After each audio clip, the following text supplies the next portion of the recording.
um homem condenado por 71 assassinatos, que afirmava ter cometido mais de 100.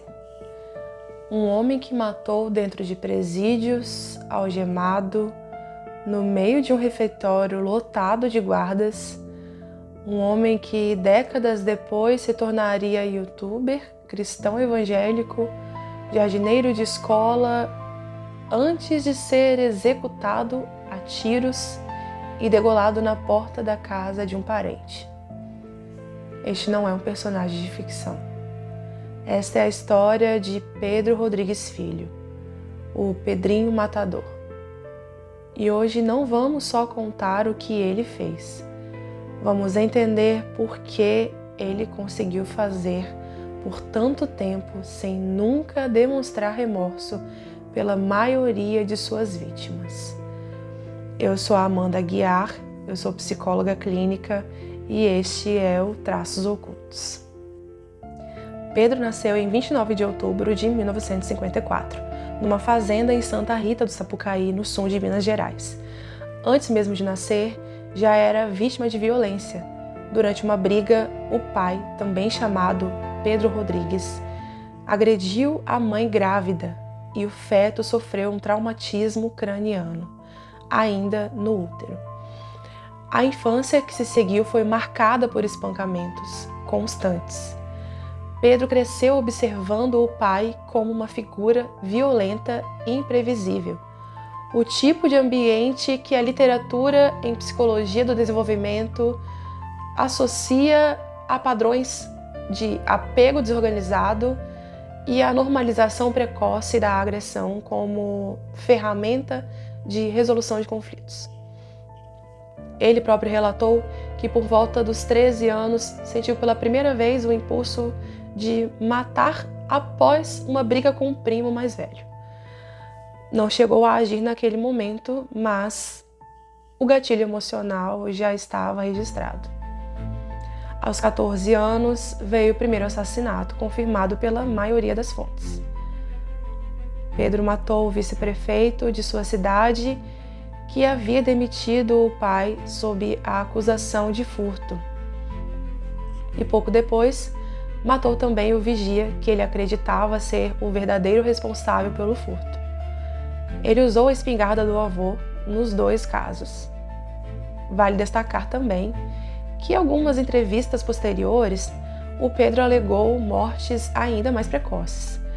Mas essas versões variam entre si e não têm confirmação documental. Um padrão comum em criminosos que constroem e alimentam a própria mitologia ao longo dos anos, algo que nós vamos discutir mais à frente. Fugindo para Mogi das Cruzes, na Grande São Paulo, Pedro começou a assaltar pontos de venda de drogas e matar traficantes rivais. Foi nesse período que ele se envolveu com a viúva de um chefe do tráfico local, conhecida como Botinha. Ele assumiu o controle do negócio dela e isso o levou a eliminar alguns rivais diretos. E é aqui que se forma o que ele chamaria ao longo da vida de seu código, que é uma alegação de que só matava quem merecia. Eram os estupradores, traficantes, assassinos. Psicologicamente, esse é um mecanismo clássico de neutralização moral. É quando o indivíduo reconhece que o ato moralmente errado é moralmente errado em tese, mas constrói uma narrativa que o reposiciona como um agente de justiça, não como um agressor. Isso permite manter uma autoimagem positiva para as pessoas e para ele mesmo, mesmo diante de atos extremos. Mas os próprios relatos documentados contradizem essa narrativa dele de justiceiro puro. Diversos crimes atribuídos a ele têm motivação de disputa de território, vingança pessoal ou até eliminação de concorrência, não de justiça alheia. Esse é um ponto importante de análise. O Código do Justiceiro funcionava mais como uma narrativa de retrospectiva de autojustificação do que como uma regra de fato que governava seu comportamento. Agora, ele preso pela primeira vez em 73, aos 18, 19 anos, foi condenado a mais de 100 anos de prisão. Uma pena que, somada aos processos posteriores, ultrapassaria 400 anos. Mas, como a legislação brasileira da época limitava o cumprimento efetivo a 30 anos, e hoje é 40, após a alteração de 2019, essa pena nunca seria cumprida integralmente. Dentro da prisão, a violência de Pedro não parou. Ele matou outros detentos no refeitório, na cela, no pátio e até dentro de uma viatura policial. Ele relatou também ter matado o próprio pai dentro do presídio anos depois, após descobrir que o pai havia assassinado a mãe dele com múltiplas facadas. Segundo o próprio Pedro, em entrevista, ele reproduziu contra o pai o mesmo número de golpes que a mãe recebeu, mais um. Sobre o boato de canibalismo que circula até hoje, o Pedro ele negou repetidamente ter comido o coração do pai. Ele afirmou que cortou um pedaço, mastigou e descartou. Um gesto ritual de ódio, que segundo ele não era um ato de antropofagia. Bom, independentemente da versão exata, o episódio ele ilustra algo relevantemente clínico. A dimensão performática da violência dele. Pedro ele não só matava, ele narrava, dramatizava e depois alimentava a própria lenda em entrevistas, o que é consistente com traços de grandiosidade e busca por reconhecimento, e frequentemente descritos em quadros de personalidade antissocial com traços narcísicos. Pedro passou ao todo mais de 40 anos atrás das grades, entre as duas passagens pelo sistema prisional, sendo um dos brasileiros com mais tempo de prisão já registrados. Bom, ele foi solto pela primeira vez em 2007, após 34 anos. Em liberdade, ele deu entrevistas extensas, inclusive ao jornalista Marcelo Rezende, nas quais ele detalhava seus crimes com frieza e, em alguns momentos, com orgulho também. Chegou a publicar uma autobiografia na qual ele insistia não ser o monstro que a mídia descrevia.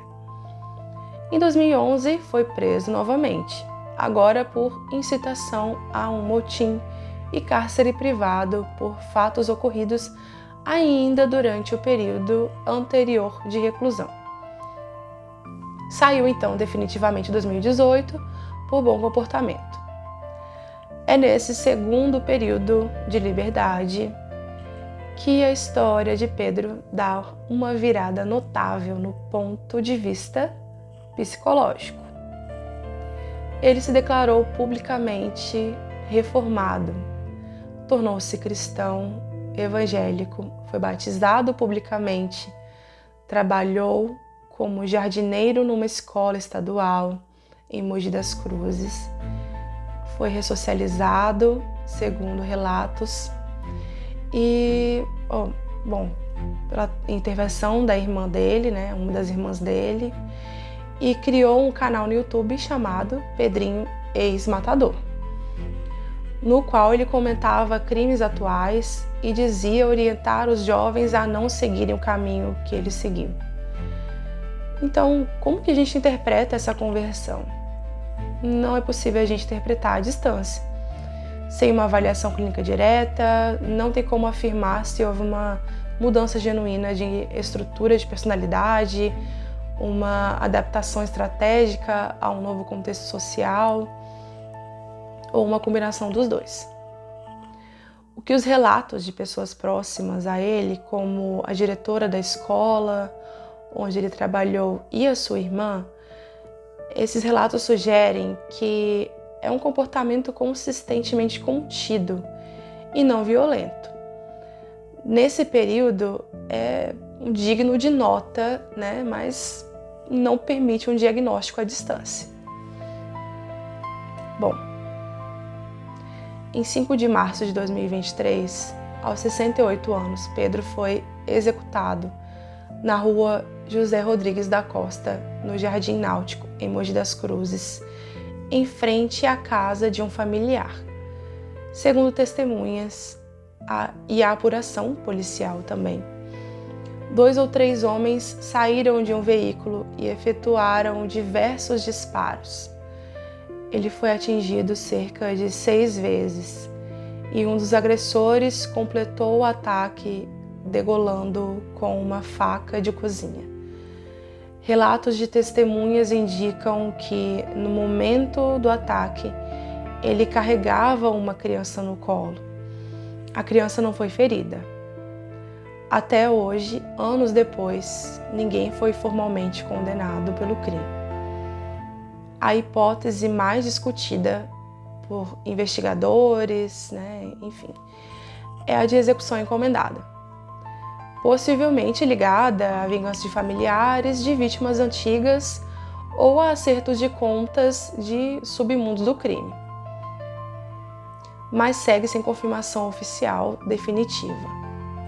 Do ponto de vista clínico, o caso de Pedro Rodrigues Filho é um estudo sobre como o trauma severo na infância, a ausência total de intervenção institucional e um ambiente social que recompensava a violência com fama podem convergir para produzir décadas de comportamento homicida.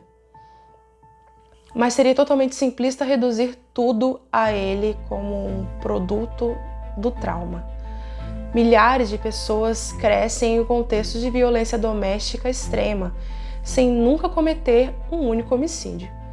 O que distingue esses casos não é só a história de vida, mas a interação entre o trauma, temperamento, oportunidade e, no caso dele, um contexto social e midiático também, que por décadas tratou os seus crimes como um espetáculo, não como uma patologia a ser tratada. O código do justiceiro que ele construiu não é incomum entre assassinos que precisam conciliar seus atos com uma autoimagem tolerável.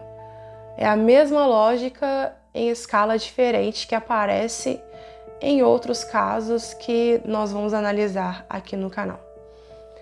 Fica aqui a pergunta que abre espaço para os comentários.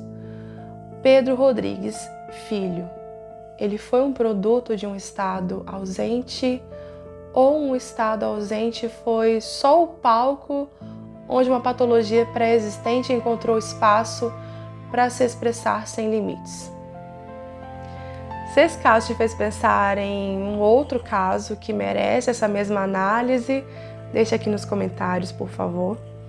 E se você chegou até aqui, bom, muito obrigada por assistir. E já sabe, por trás de todo comportamento extremo existe uma história. E entender essa história não é justificar o ato, é a única forma de realmente preveni-lo. Este é o Traços Ocultos e até o próximo caso.